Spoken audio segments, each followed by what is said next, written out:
అందరూ పాపము చేసి దేవుడు అనుగ్రహించు మహిమను పొందలేకపోవచ్చున్నారు. ఈ పాప మాలిన్యము నుంచి శుద్ధీకరించడానికి యేసు ప్రభు వారు ఈ లోకానికి వచ్చారు. ఈ సత్యాన్ని గ్రహించాలని ప్రభు పేరిట నేను మనవి చేస్తున్నాను.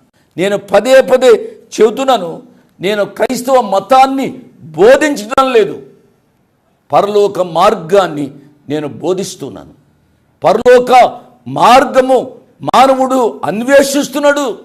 అన్వేషిగా జీవిస్తున్న ఈ మానవుడు ఆ మోక్షానికి వెళ్ళాలి అనగా ఆ మోక్ష ప్రదాత అయిన యేసు ప్రభు వారిని అంగీకరించాలి. ఎప్పుడైతే మనం కొత్త పాట పాడతామో, ఎప్పుడైతే మన పాత స్వభావాన్ని మనం మార్చుకుంటామో, మన జీవితాల్లో జరిగే గొప్ప కార్యం ఏంటిదనగా, మన జీవితాల్లో కొన్ని మార్లు పరిస్థితులు మారవు, మన జీవితాల్లో పరిస్థితులు మారవు కొన్ని మార్లు, కానీ